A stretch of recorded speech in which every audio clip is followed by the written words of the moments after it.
Deep in the misty mountains of Mpumalanga, South Africa, lies a town completely frozen in the year 1873.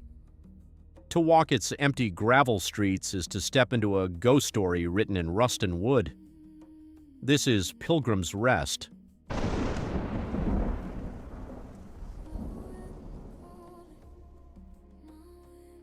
Today it looks like a peaceful national monument, but beneath the quiet exterior lies a dark history of greed, betrayal, and souls that refuse to leave. If you climb the steep hill to the town's historic cemetery, you will find hundreds of weathered Victorian tombstones. Look closely at how they are buried. Every single pioneer, miner, and child lies facing east to west, awaiting the rising sun on Judgment Day. Except for one. Hidden in the shadows sits a lone grave, forced to face entirely sideways from north to south. It bears no name, no dates. Only two chilling words carved into the stone: robber's grave. Legend says the man trapped beneath this earth was denied the light of God for eternity. And locals whisper that his spirit still wanders the valley seeking revenge.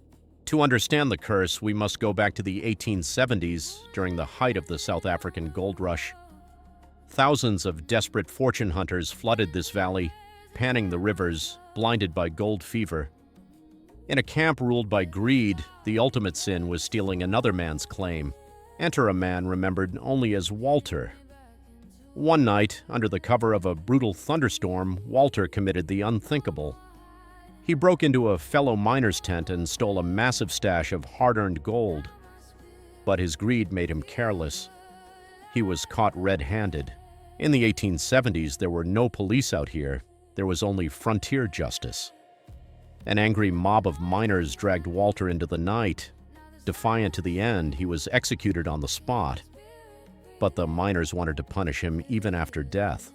They buried him sideways, facing north to south, ensuring he would never see the sunrise. They wanted his soul to be forever lost in darkness.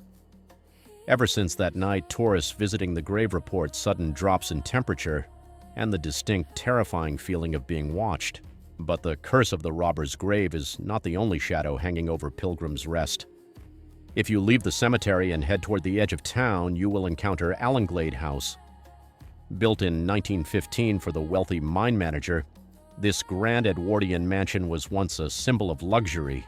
Today it sits completely empty, frozen in time. Inside, the air is heavy. Tragedy struck this house when the manager's young children died of a sudden brutal outbreak of meningitis.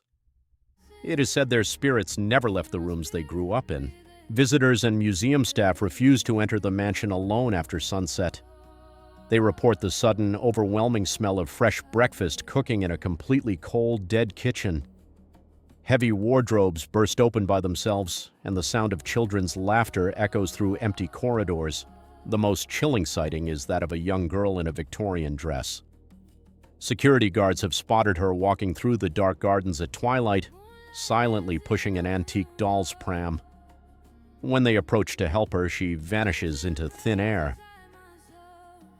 Our final stop takes us to the heart of the town's social history, the Royal Hotel. Step inside the bar and you are stepping inside a structure built on strange energy. This famous pub was originally a Catholic mission chapel, transported piece by piece from Cape Town. Where miners once drank away fortunes, paranormal investigators now capture terrifying data.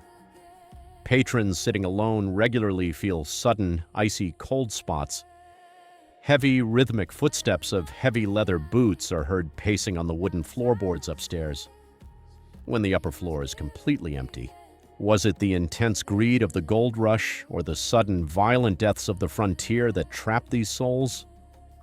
Pilgrim's Rest remains a beautiful monument by day, but a realm for the restless dead by night. Would you spend a night in this ghost town? Let me know in the comments and subscribe for more untold African mysteries.